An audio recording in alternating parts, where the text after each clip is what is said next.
So student debugging process पे बात चल रही थी और डिबगिंग प्रोसेस हमारे पास वो प्रोसेस होता है जिसमें हम अपने प्रोग्राम को एरर फ्री बनाते हैं। बेटा क्या करते हैं? एरर फ्री बनाते हैं। अब हमारे पास 6 स्टेप्स थे डिबगिंग प्रोसेस के। ठीक है। और 6 स्टेप में हमने जो है वो कुछ स्टेप्स को देख लिया था। स्ट्रक्चर्ड वॉक थ्रू भी देख लिया हमने, मैनुअल टेस्टिंग भी देख ली और डेक्स चेकिंग भी हमने देख ली। सही है, इधर आते हैं। हाँ, ये 3 पे मैंने आपसे बात कर ली। डेक्स चेकिंग, जिसको हम एक तरह की प्रूफ रीडिंग भी कहते हैं। मैनुअल टेस्टिंग, कि भाई आप सिंपल जो है वो पहले मैनुअली चेक कर लो सही से। स्ट्रक्चर्ड वॉक थ्रू, कि आप जब अपना कोड या अपना प्रोग्राम लिख लें तो इसको रिव्यू करें, खुद भी रिव्यू करें और अपने टीम मेंबर जो आपके सीनियर मेंबर्स हैं उनसे भी रिव्यू कराएं। अटेम्प्ट एट ट्रांसलेशन भी मैंने आपसे भी बात कर ली, कि भाई जब आप कंप्यूटर में कोई कोड रन करोगे तो जाहिर सी बात है आपको किसी ना किसी ट्रांसलेटर की जरूरत है, कोई ना कोई कंपाइलर की जरूरत है। विदाउट कंपाइलर जो है वो आप अपना प्रोग्राम कंप्यूटर तक नहीं पहुंचा सकते। ठीक है। अच्छा, कंपाइलर को हम आईडीई भी कहते हैं। आईडीई, जिसकी फुल एब्रीवेशन है integrated development environment. Integrated development environment. ठीक है। अच्छा, आ जाए जरा आगे आ जाए। Testing sample data on computer. अब ये क्या है जरा देखें। When all syntax errors have been corrected in the program statements, we must plan the sample data carefully to make sure you test every part of the program. This step is sometimes called alpha testing. देखो होता क्या है बेटा,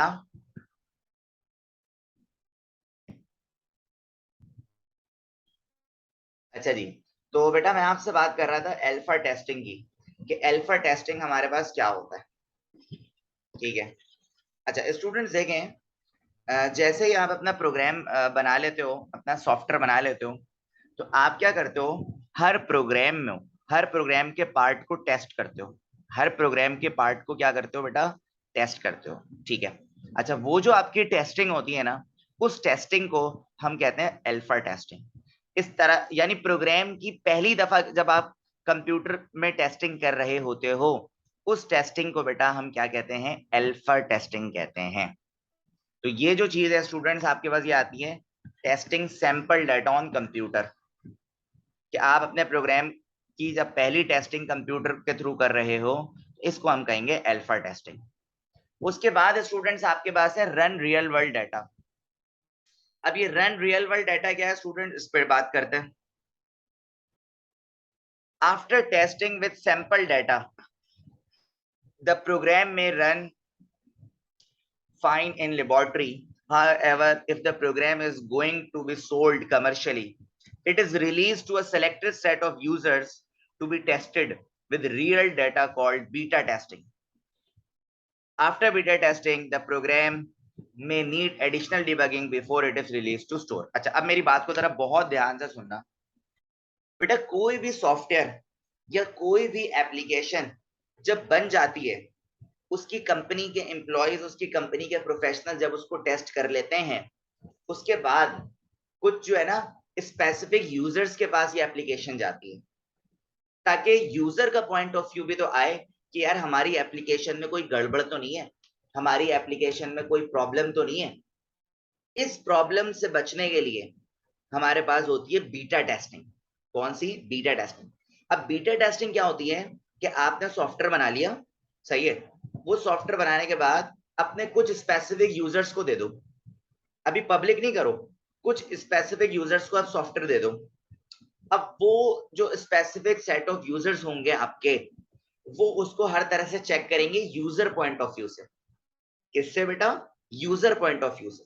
देखो, software के दो point of view होते हैं बेटा, सॉफ्टवेयर के दो रुख होते हैं। एक डेवलपमेंट साइड जो डेवलपर है, और एक यूजर साइड। जैसे मैं और आप फिलहाल जूम सॉफ्टवेयर के यूजर हैं, हमें सिर्फ यूजर पर्सपेक्टिव चाहिए, जूम को यूज करना है, दैट्स इट।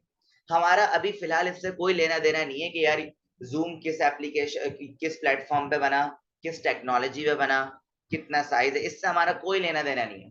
अभी हमें सिर्फ जूम की एप्लीकेशन को यूज करना है, तो ये हमारा यूजर पॉइंट ऑफ व्यू हो गया। ये क्या हो गया बेटा? यूजर पॉइंट ऑफ व्यू हो गया। लेकिन जो डेवलपर होता है स्टूडेंट्स, जो प्रोग्रामर होता है, जो प्रोग्राम को डेवलप करता है बेटा, वो हर एंगल से चेक करता है। लेकिन अगर भी कोई भी एंगल बच ना जाए, इसीलिए वो करता है बीटा टेस्टिंग।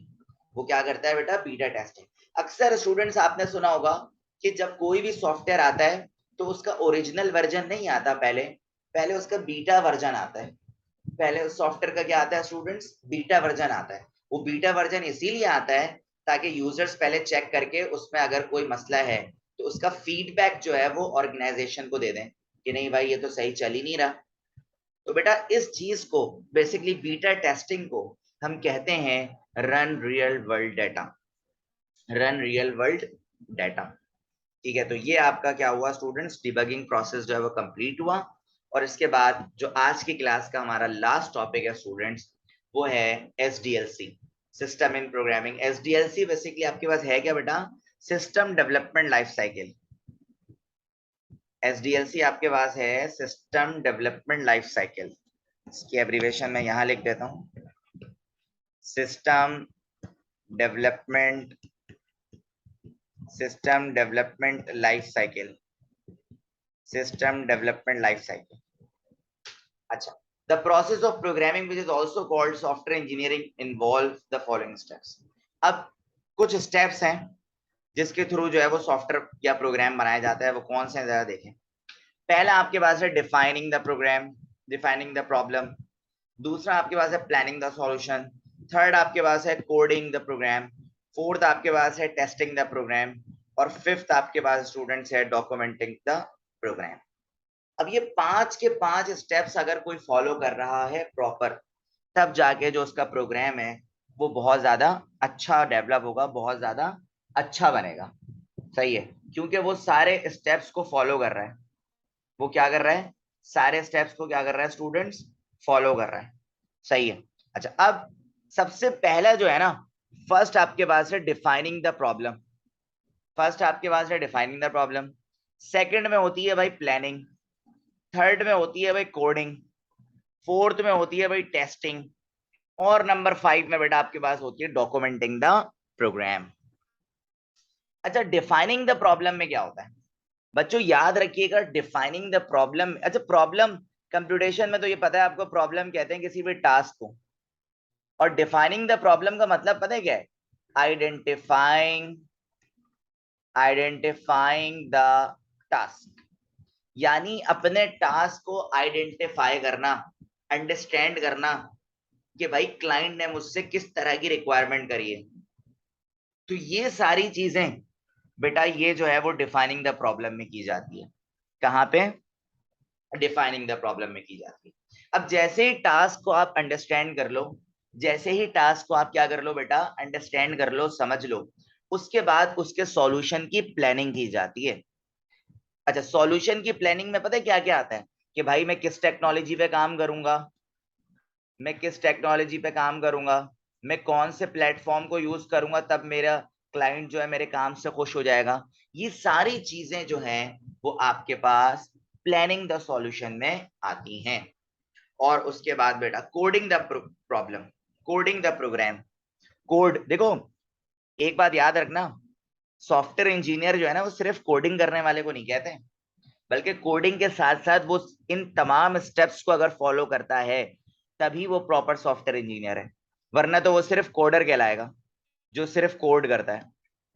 सॉफ्टवेयर इंजीनियरिंग जो है वो बहुत सारी चीजें मैनेज करता है, टाइम मैनेजमेंट देखता है, टेस्टिंग देखता है, डॉक्यूमेंटेशन देखता है। ये सारी चीजें सॉफ्टवेयर इंजीनियरिंग वालों की रिस्पॉन्सिबिलिटी है, ना कि सिर्फ प्रोग्राम को कोड कर दिया आपने किसी प्रोग्रामिंग लैंग्वेज पे। ठीक है, ये बात मेरी याद रखनी है आपने। अच्छा, प्लानिंग के बाद फिर बात हो गई कोडिंग। अच्छा, कोडिंग, कोई भी कोडिंग के लिए आपको कोई भी लैंग्वेज चाहिए, कोई भी लैंग्वेज चाहिए जो कि आप यहाँ पे प्लान कर चुके हो स्टेप नंबर 2 में। तो आप किसी भी लैंग्वेज को यूज करके, किसी भी लैंग्वेज को यूज करके प्रोग्राम को कोड कर सकते हो। उसके बाद है स्टेप 4। जब ये तीनों काम हो जाएं, जाहिर सी बात है आपके पास टेस्टिंग होगी। देखो टेस्टिंग के भी बहुत सारे लेवल्स हैं। टेस्टिंग के भी बहुत सारे क्या है बेटा, लेवल्स हैं, ठीक है। अब टेस्टिंग के लेवल्स को फॉलो करते हुए आप जो है वो, चाहे वो अल्फा टेस्टिंग हो या बीटा टेस्टिंग हो, ये सारे लेवल्स को चेक करके ही आप आओगे किस पे, डॉक्यूमेंटेशन पे। देखो याद रखना, एक अच्छा सॉफ्टवेयर इंजीनियर वो होता है जो सॉफ्टवेयर बनाने के साथ साथ डॉक्यूमेंटेशन भी करे। सही है। डॉक्यूमेंटेशन में पता है क्या होता है, लिखा हुआ होता है कि भाई हमने कौन सी टेक्नोलॉजी यूज करी, आपने सॉफ्टवेयर को किस तरह चलाना है, किस तरह इंस्टॉल करना है अपनी अपने डिवाइस पे, ठीक है, कितना साइज है सॉफ्टवेयर का। ये सारी चीजें जो है ना बेटा, ये आपके पास डॉक्यूमेंटेशन में मौजूद होती हैं। किसमें मौजूद होती हैं स्टूडेंट्स, डॉक्यूमेंटेशन में मौजूद होती हैं, ठीक है। तो ये आपके स्टेप्स हैं एसडीएलसी के, जो कि हमारे नॉर्मली सॉफ्टवेयर डेवलपमेंट में बहुत काम आते हैं आपको। और ये हमारा आज का लेक्चर था।